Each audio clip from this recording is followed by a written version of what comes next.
الحمد لله وكفى وسلام على عباده الذين اصطفى أما بعد فأعوذ بالله من الشيطان الرجيم بسم الله الرحمن الرحيم سبحان الذي يسرى بعبده ليلا من المسجد الحرام إلى المسجد الأقصى الذي باركنا حوله لنريه من آياتنا إنه هو السميع البصير اللهم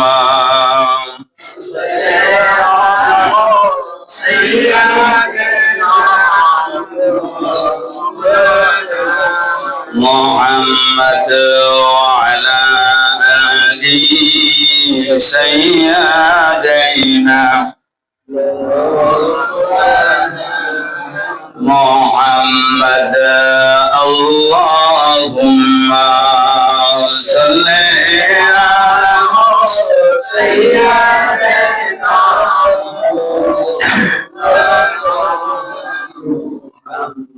وعلى آل سيدنا مولانا بلغ العلا بكماله كشف الدجى بجماله حسنت جميع خصاله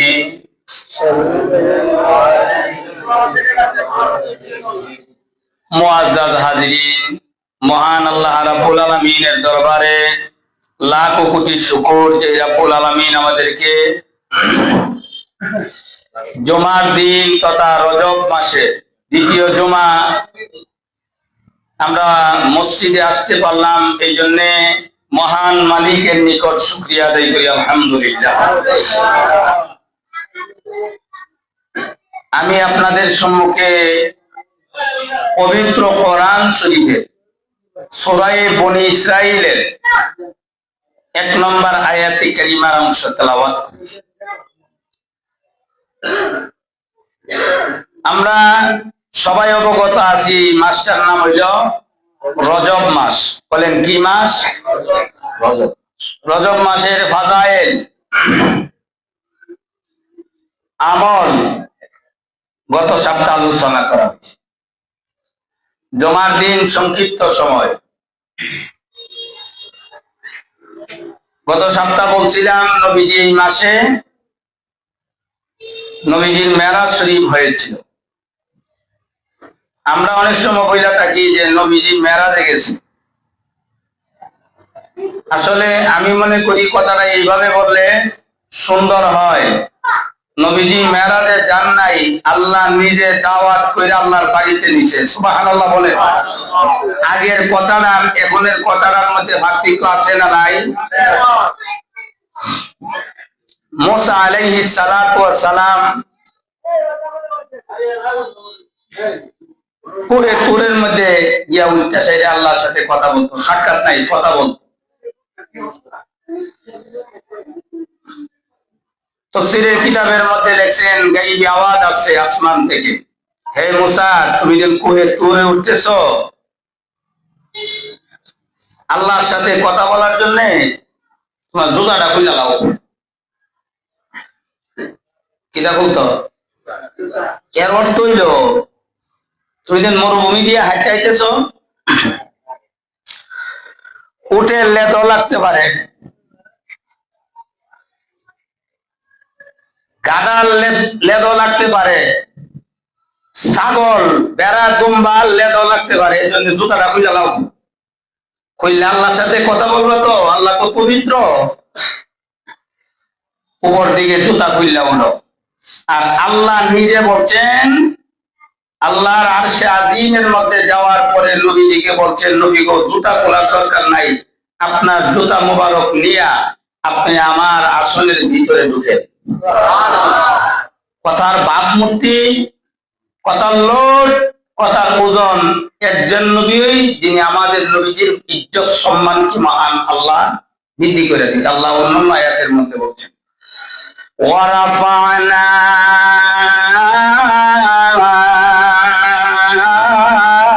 লাকা যিকরাক, নবীজির ইজ্জত, সুমর্যাদা আল্লাহ যা চাইছে তা আল্লাহ দিতেছেন, দিবেন, কিয়ামত পর্যন্ত চলবে। সুবহানাল্লাহ বলেন। আসুন আমার আয়াতে কারিমার শুরু দিয়া একটা শব্দটা কি? অনেক সময় আমরা বলি সুবহানাল্লাহ।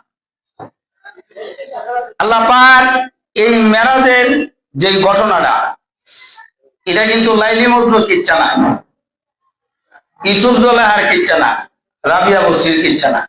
এটা আল্লাহ নিজে আল্লাহর বন্ধুরে লইয়া যা করছে, এই পুরাটা ঘটনা আল্লাহ পছন্দ করে আল্লাহ 30 পারা কোরআন শরীফের মধ্যে আল্লাহ নাযিল করে দিয়েছে।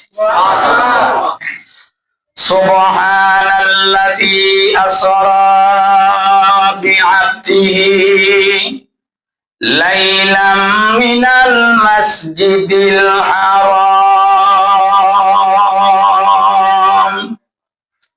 অর্থাৎ কোন আশ্চর্য কোন সমস্যা হইলে আমরা কোন দোয়া করি?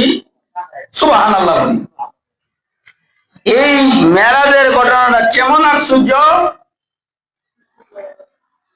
এশারের নামাজের পরে নবীজি উম্মে হানির ঘরে ঘুমিয়ে রয়েছে, আবার ফজরের আগে, এশারের পরে অনেক পরে উম্মে হানির ঘর থেকে উঠা বাইতুল মুকাদ্দাস গেছে। বাইতুল মুকাদ্দাস থেকে প্রথম আসমান, দ্বিতীয় আসমান, তৃতীয় আসমান, চতুর্থ আসমান, পঞ্চম আসমান, ষষ্ঠ আসমান, সপ্তম আসমান, এরপরে আল্লাহর আরশ গিয়া আল্লাহর সাথে প্রেমের আলাপ কইরা জান্নাত জাহান্নাম আরো অনেক কিছু দীক্ষা আল্লাহ হাদিয়া দিছে। অল্প সময়ের ভিতরে ঘুইরা আয়া সাইরা মক্কাতে পৌঁছা গেছে। এটা আশ্চর্য, খুব আশ্চর্য না, বেশি আশ্চর্য।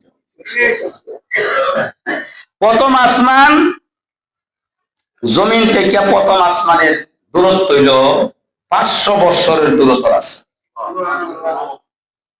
চিন্তা করেন, বাইতুল মুকাদ্দাস বাদ দিলাম, এই জমিন থেকে আসমান পর্যন্ত 500 বৎসরের দূরত্ব। এরপরে বৈজ্ঞানিকদের মতে লেখা হয়েছে, আসমান, গ্রহ, তারা, এগুলি আসমান, জমিন থেকে আসমান পর্যন্ত 500 বছরের দূরত্ব রাস্তা। আবার প্রথম আসমানটা দেন ভাস, এটাও 500 বছরের দূরত্ব রাস্তা। দেখি মনে কিনে চা আর মনে ডালাই দিয়ে রাখছে। এই হাজার হাজার বছরের রাস্তা অল্প সময়ের ভিতরে ঘুরাইয়া সেরা মক্কা শরীফের মধ্যে আইছে। ফজরের নামাজের পরে কয়, সাহাবীরা এদিকে আসো, আমি গত রাতে মেরাজ ফিরেছি। কাফেররা ওই না শুনছ, কতদিন তো পাগল পেতাম, এখন বড় পাগল হয়েছে। আহলে সুন্নাত ওয়াল জামাতের আকীদা হইল মেরাজ সত্য, কিন্তু অনেক দল বেরিয়েছে মেরাজের ঘটনাটাও এটা বিশ্বাস করে না। ওলি গাউস কুতুব তদ্দিন মানছে না, আর অঙ্ক মেরাজের ঘটনাটাই এটা বলে সত্য না। নাউজুবিল্লাহ কইতেন। এরা দেন কোন হেতের বাক্কা আর কোন জগত তাহে, কোন জগতের কিতাব পড়ে আর কোন জগতের কোরআন পড়ে, হাদিস পড়ে, আল্লাহ ছাড়া কেউ জানে। অনেকটা দল বেরিয়েছে আহলে কোরআন, কিতাব বেরিয়েছে কোরআন শরীফ মানে আর কুস্তা মানে না। গদুরে তারা গেছে পরে আজকে কি জোহরের নামাজ পড়ছে, জোহরের নামাজ কোরআন শরীফ নাই। আপনি দেন কোরআন লই আছে, এই জোহরের নামাজ তো কোরআন নাই, আপনি বলেন গেলে গিয়া। আমরা মৃত্যুর এক পর্যন্ত চলতে গিয়া কোরআন, হাদিস, ইজমা, কিয়াস এই চারটা জিনিস মানতে হইব। না মানলে লড়ার কোনো উপায়। এখন আসো, এই কথাটা যখন আয়া কাফেররা কইছে, কোয়ার পরে হঠাৎ করে কাফেরে বলে কি তারে মোহাম্মদ বলে মেরাজ করেছে 7 আসমান 7 জমিন জান্নাত জাহান্নাম আল্লাহর বাড়ি সোয়ার করে রাত্রি ভিত্তি বলে বসে। একজনে মোহাম্মদ কোথায় দিয়ে তুমি গেলা, মেরাজও গেলা, কেমনে গেছো? মক্কা থেকে গেছি বাইতুল মুকাদ্দাস। কোথায় দিয়ে বাইতুল মুকাদ্দাসের কড়া জানালা কড়া দরজা? বাইতুল মুকাদ্দাস মসজিদরা নির্মাণ হয়েছে যে নদ নদী, বড় বড় আরব সাগর, বড় বড় সাগরের নিচের মাটি থেকে আল্লাহর কুদরতি পাথর জিন্নাতরা আইনা দিছে, এই বাইতুল মুকাদ্দাস মসজিদটা নির্মাণ করা হয়েছে। প্রত্যেকটা পাথরের মধ্যে সূরা ইয়াসিনের শব্দ লেখা আছে। ইয়াসিন মুসলমানের প্রথম কিবলা। বাইতুল মুকাদ্দাস বর্তমানে যুদ্ধ হইতাছে ফিলিস্তিন। এক কাফেরা এসে পৌঁছাই দিই মোহাম্মদ তুমি মেরাজ করলা, ওই দরজা জানালা করা মেম্বার সাহেব কই চাই না, আমরা এই মসজিদের কড়া জানালা আছে দরজা আছে আমরা চাই কইতাছে। এমনকি আমরা 14 জীবন যৌবন কাটাই কইতার আমারে আর মসজিদে কইলে কোনো মতে কইতাছে। নবীজি একটু টেনশন ঢুকে গেছে, আল্লাহ ডাক সঙ্গে সঙ্গে কোনো দেরি নাই, আল্লাহ ডাক দিয়া বলেন নবী গো চিন্তার কোনো কারণ নাই, নবীও সাজদার মধ্যে পড়ে গেছে। তখন এই কথাটা আল্লাহ পছন্দ কইরা আল্লাহ তাআলা বলছেন ফাজআলাল্লাহু লি বাইতুল মুকাদ্দাস ফাতাফিক আখবিরহুম আন সাওয়ালিম ওয়া না আনজুর। কাফের যখন এই প্রশ্নটা করেছে, জিবরাইল আলাইহিস সালাতু ওয়াস সালামকে আল্লাহ ডাক দিয়া বলেন, ও জিবরাইল যাও বাইতুল মুকাদ্দাস পুরানা মসজিদের কাম দিয়া আমার বন্ধুর সামনে নিয়ে পৌঁছায়া দাও। সাথে সাথে দিছে নবীজি টপটপ এসে বুঝে তোড়া জানালা আছে। এরপরে কাফেররা আরে বাবা রে মুহাম্মদ কত বড় জাদুঘর, বাইতুল মুকাদ্দাসের দরজা জানালা করা ইয়ে কইয়া দিছে। এখানে আশ্চর্যের বিষয় হলো ভূমিকা স্বরূপ যদি আলোচনা করা হয় নবীদের মেরাজ কয়েক জুমা যাইব, এরপরও মূল কথাগুলি আজকে আলোচনা। নবীজি কিন্তু উম্মে হানির ঘরে ঘুমাই দিছে, দরজা খুলে গেছে না, জানালা খুলে গেছে না, গেল কেমনে বাইরে গেল কেমনে? নবীজি ছাদের উপরে দাঁড়িয়েছে। আশ্চর্য যেমন আশ্চর্য সফল তো আশ্চর্য। অর্থাৎ উম্মে হানির ঘরটা 2টা ভাগ হয়ে গেছে গা, নবীজি উপর দিকে গেছে গিয়া সেটা ডাইরেক্ট বাইতুল্লাহর সামনে গিয়া নামাজ পড়ছে, পয়লা সেটা বুরাকে উঠছে, উচ্চা সেটা বাইতুল মুকাদ্দাস যাইতে যাইতে অনেক ঘটনা হয়েছে। যেমন নবীজি ডাক দিয়া বলেন জিবরাইল আমরা কি জান্নাতের কাছাকাছি আসছি? বলে হুজুর আমরা হলো দুনিয়াতে আছি, জান্নাত পাইবেন কই? জান্নাত তো উপরে, জান্নাতের গ্রাম আসতেছে কারণটা কি? বলে সামনে একটা কবর আছে, এই কবর থেকে মহান আল্লাহ জান্নাতের গ্রাম। এটা অনেক লম্বা আলোচনা, এটাও সামনে হবে। এরপরে যাইতে যাইতে খালি খেজুর গাছ অর্থাৎ মদিনার এরিয়া। তখন বলে নবীজি বলেন জিবরাইল শুধু খেজুরের গাছ দেখা যাইতেছে, এইগুলি দেন। বলেন ইয়া রাসূলুল্লাহ ইয়া হাবিবাল্লাহ খেজুরের গাছ দেন। এটা হইলো এটা আছেন আমাদের দাদার বাড়ি মক্কা শরীফ, এটা হইলো আমাদের নানার বাড়ির এরিয়া, এটা হইলো নাম হইলো মদিনা, আগে ছিল ইসরায়েল। এই মক্কাবাসী আপনাদের তাকবার লাগিয়া দিত না, আপনি মদিনা আসতে হইব নবী গো, এই এরিয়ার ভিতরে আপনি 2 রাকাত নামাজ পড়েন। কমন নাই, আরো অনেক কিছু হয়েছে। যাইতে যাইতে গেছে বাইতুল মুকাদ্দাস। বাইতুল মুকাদ্দাস ফিলিস্তিনে গিয়া সেরা মসজিদের সামনে গিয়া বুরাকটা কেমনি কি করব? আগের দিনে খুদ আসিন না আর রড আসিন না, যে দড়ি বাইন্দা সেটা হারাই দিত, ইট দিয়া বাড়ি হইতো, তো আর ছিল না। এখন তো বন্ধ করলো, একটা ইট পাওয়া যায় বিশাল লেগিয়া পাইয়ে। আর কি করব? ওই আদম নবী থেকে নিয়ে ঈসা নবী পর্যন্ত সব নবী ওই বকরি চালাইছে। বকরি রাখালের কাজ করছে, সুন্নতিরা বকরি পালতো। এই ফিলিস্তিন মসজিদের সামনে বাইতুল মুকাদ্দাস মসজিদের সামনে বড় একটা পাথরটা মাইতে যাচ্ছে দূর বুড়াটারে বানবার লেগে নবীজির লাইমা সব নবীরই এই সেতুরটা মনে করেন এটা হইল একটা পাথর বড়, এটা মাইতে যাচ্ছে দূর আছে, এটার ভিতরে দাঁড়াইয়া ছাগলে বাইন্দা কিংবা ঘোড়া, হ্যাঁ এই জাতীয় জিনিস বাইন্দা সেটা তারা বাইতুল মুকাদ্দাস মসজিদের মধ্যে নামাজ পড়তো নবীরা। তখন নবী জিজ্ঞাসা দেহে ফাত্তর আছে কি হই, এই বুড়াটারে বানবো কেমনে, সেটা দেওয়া তো পারা না, গরু আনে গেছেন সাইডা দিয়া রাখবেন না, বাইন্দা রাখা হইল সুন্নত, ছাগল রাখেন বাইন্দা রাখবেন সুন্নত, এর মধ্যে বালাই আছে। আরেক বেটার খেত দেখাইলা আয়া আপনার বাইতুল ঘর। আর আপনি যদি মনে করেন অত করে আপনি গ্রামের মধ্যে অত উজ্জ্বল না, আপনি নতুন মানুষ, আমরা দেশে কেউ বাদাই না, কোনো গোষ্ঠী নাই তো আপনার মনে করি কি আমার চালু হইলে। এই জন্য সুন্নত মানলে শান্তি আছে, আপনি গুরুডারে বাইন্দা কিংবা কুডা কিংবা গাছ বাইন্দা দেওয়া এটা সুন্নত। আর আমরা মনে করি খাইয়া লাগবেন আরেকবার আগে খাইয়া তাজা উঠবেন বিলাল হামু। এই জন্য এখন নবীজিরা বানতো গিয়া দেহে ঈসা আলাইহিস সালাম থেকে আমরা নবী পর্যন্ত তো অনেক একটা গ্যাপ গেছে, এটা আস্তে আস্তে সেদুরটা বন্ধ হয়ে গেছে, পাথরটা আস্তে আস্তে পাথরটা সেদুরটা বন্ধ হয়ে গেছে। এখন ইলেকট্রনিক জিনিস তো ড্রিল মেশিন নাই, আল্লাহ আমরা নবীর আঙ্গুল মোবারককে ড্রিল মেশিন বানাই দিয়েছে আলাদা। এখন নবীজি জিবরাইল কো হুজুর আপনি দেখুন কিটা সেদুরটা যদি কিলার থাকতো শরীরে বইরা বাইনা দিতাম। হুজুর চিন্তার কোনো কারণ নাই, আপনার আঙ্গুল মোবারকটা এইভাবে লাগাই, অর্থাৎ নবীজি পাথরের মধ্যে আঙ্গুলটা ডোয়ার সাথে সাথে পাথরটা সেদুর হয়ে গেছে।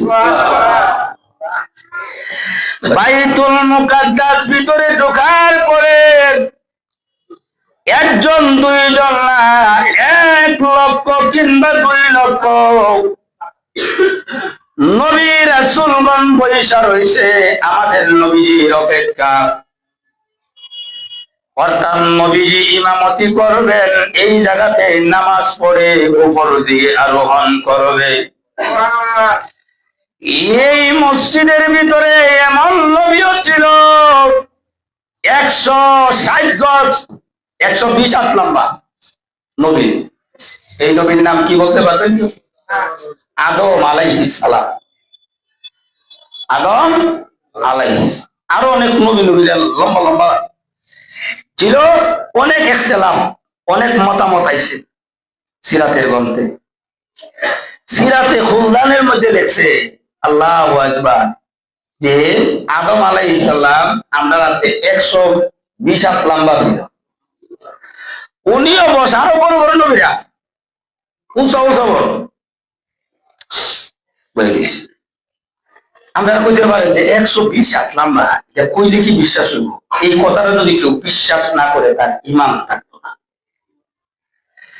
আমরা বর্তমানে কি দেখামো, মোবাইলের যে টাওয়ার, এই টাওয়ারের সমান একজন লোক বনি ইসরায়েলের যুগে এত লম্বা ছিল। আল্লাহ কোরআন শরীফের মধ্যে বলছে আলাম তারা কাইফা ফাআলা রাব্বুকা বিআদ ইরাম যাতিল ইমাদ। এরা বড় বড় ইমারত এলই করে ভাই পাথর দিয়া বড় বড় লোক ছিল। মূল কথা হইল এই বাইতুল মুকাদ্দাসের ভিতরে বড় বড় নবী 120 হাত লম্বা নবী আছে, কিন্তু নবীজি ঢুকছে দে সব নবীরা বই দিয়েছে, রাসূলরা বই দিয়েছে, পয়গম্বররা বই দিয়েছে। বাইতুল মুকাদ্দাসটা ভরপুর, শব্দ হইব দূরের কথা, কান লড়ে না, একবারে নিজম বইয়া রয়েছে, কান লড়ে না, মাথা লড়ে না। আর আমরা মসজিদে ঢুকলে তো বাবারি মশা কামড়া ইটা করে এমনেসা। মসজিদের মধ্যে বইয়া থাকলে চুপ করে বইয়া থাকলে ফরজ ইবাদত করার মতন সওয়াব দান। আর আমরা মসজিদে ঢুকলে খাইজানি আরম্ভ। আর কোর্ট কাছারি গেলে জিমা কোন আওয়াজ নাই, আওয়াজ করলে দিব তো সকল সরকারি হইলো মসজিদের। এই জন্য মুসলমানরা নিচের দিকে রেখেছে, মসজিদের ভিত্তিতে সরকারি না, মসজিদের ভিত্তিতে ইবাদত। মসজিদের ভিতরে আমরা অনেক ভালো আছি, আপনাদের সাথে বাইতুল মুকাদ্দাস বিছানা বেঁধে কোন নবী রাসূলের কান লড়ে না, মাথা লড়ে না, কোনো আওয়াজ নাই। নবীজি সামনে গেছে, হ্যাঁ, সকলের জবান থেকে সালামের আওয়াজ শুরু হয়ে গেছে। এখন নবীজি জিবরাইলকে ডাক দিয়ে বলেন, জিবরাইল, মুসল্লাতে খালি সব দেখা যায় মুসল্লিরা বই দিছে। জিবরাইল আলাইহিস সালাতু ওয়াস সালাম বলেন, হুজুর, আপনার মুসল্লিদি কেন জানেননি? বলেন, না, আমি তো জানি না। আসলে নবী জানে, এরপরও কইল কেন? এরা প্রকাশ হওয়ার জন্য। তখন বলেন, আদম নবী থেকে ঈসা নবী পর্যন্ত সব হইল আমনের মুসল্লিরা অপেক্ষা বইয়া রয়েছে। আমনে নামাজ পড়াইতেন, আমনের ভিতরে দুই আড়াই হাত নামাজ পড়ত। মুসল্লিরা কেমন আর ইমামরা কেমন? ওই দিন নবীজির একটা লকব হয়েছিল ইমামুল মুরসালিন। তো 2 রাকাত নামাজের আগে সংক্ষিপ্ত কিছু বক্তব্য দিয়েছিল। আদম নবীও দিয়েছিল, ঈসা আলাইহিস সালাম দিয়েছিল, মুসা আলাইহিস সালাম দিয়েছিল, হযরত নূহ আলাইহিস সালাম দিয়েছিল। ক্রমান্বয়ে মোটামুটি বড় বড় নবীরা কিছু ভাষণ দিয়েছিল। সব নবীরই ভাষণ দিয়েছে, আমরার নবীও সংক্ষিপ্ত একটা ভাষণ দিয়েছিল। এই ভাষণটা তাফসীরে রুহুল মানির মধ্যে লিখছেন। এই ভাষণটা ছিল পুরাটা প্রশংসা ছিল আমাদের জন্য, অর্থাৎ নবীর উম্মতের জন্য। নবীজি মেরাজও গিয়েও উম্মত ছাড়ছে না, উম্মতকে বলছে। আর উম্মত শুক্রবারের দিন ওই উম্মত, ওই উম্মত বারে ইয়াদ বন্ধ দোকানো আছে না নাই?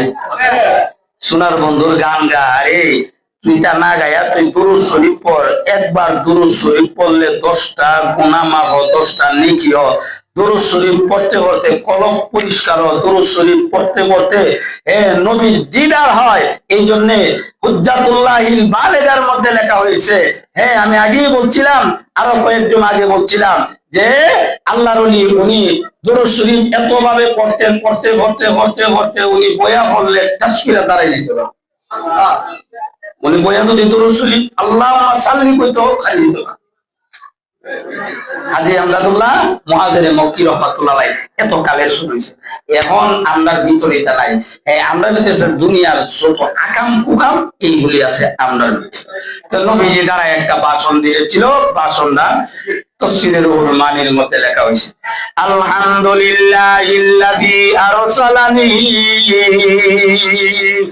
রাহমাতাল লিল আলামিন ওয়া কাফাতান লিন-নাসি বাশীরাও ওয়া নাযীরা ওয়া আনজালা আলা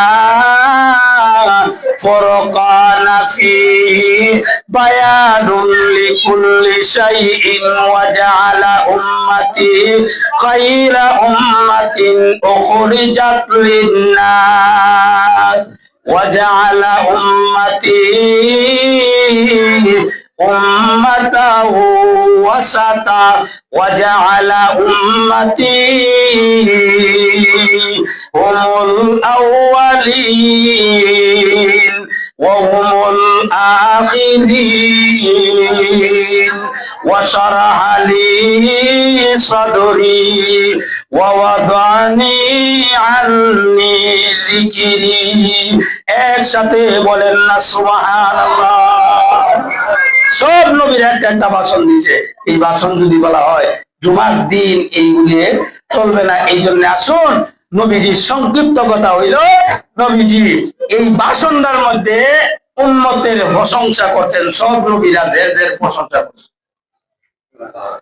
নবী তো ইচ্ছা করলে নবীজির মেয়ে ফাতেমারও প্রশংসা করতে পারলো, বিবিগণের প্রশংসা করতে পারলো, ওনার বংশের প্রশংসা করতে পারলো, ওনার প্রশংসা তো অভাব নাই, উনিও করতে পারলো। কিন্তু নবীজি কোনো প্রশংসাই করে না, একমাত্র আমরার প্রশংসা। এইভাবে সব নবীরা বলে রয়েছে। নূহ আলাইহিস সালাতু ওয়াস সালাম মনে মনে ভাবে, মনে হয় তো বড় জামাতের ইমামতি আমি করব। হযরত দাউদ আলাইহিস সালাতু ওয়াস সালাম বলেন, মহান আল্লাহ মনে হয় আমার ইমামতিরা করাইব।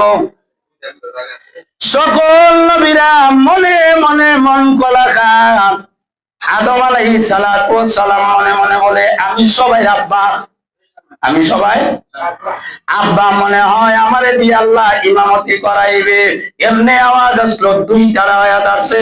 এক নম্বর বলা হয়েছে জিবরাইল, আরেকটা আওয়াজ আসছে উপর থেকে আওয়াজ আসছে, এই ইমামতির যোগ্যতা এই মসজিদের কারো নাই, একমাত্র আমার বন্ধু রহমাতুল লিল আলামিনকে আজকে আমি এই ময়দানের ইমামুল মুরসালিন বানায়া দিলাম। এই কোন নামাজ পড়ছিল, কই রাকাত নামাজ পড়ছিল, আগে হিসেব থেকে আগামী জুমা আলোচনা হবে। আল্লাহ আমাদের সকলকে এই রজব মাসে বেশি বেশি জিকির আজকার, বেশি বেশি দুরূদ শরীফ আর দোয়াটা পড়বেন। আল্লাহুম্মা বারিক লানা ফি রজব ওয়া শাবান ওয়া বাল্লিগনা রমাদান। আর এতিমদেরকে একটু কিছু দেওয়ার, দান খয়রাত করার ব্যবস্থা করবেন। আল্লাহ আমাদের সকলকে আমল করার তৌফিক দান করুক। সবাই বলেন আমিন। এই দোয়াটা বলবেন, আবারও দোয়াটা বলতেছি, নবীজি নিজে পড়তেন, আল্লাহুম্মা বারিক লানা, করেন আল্লাহুম্মা বারিক লানা ফি রজব ওয়া শাবান ওয়া বাল্লিগনা রমাদান। এই দোয়াটা পড়বেন, আল্লাহ আপনারে কবুল করুক। সবাই বলেন আমিন। যারা সুন্নাত পড়ছেন তারা সুন্নাত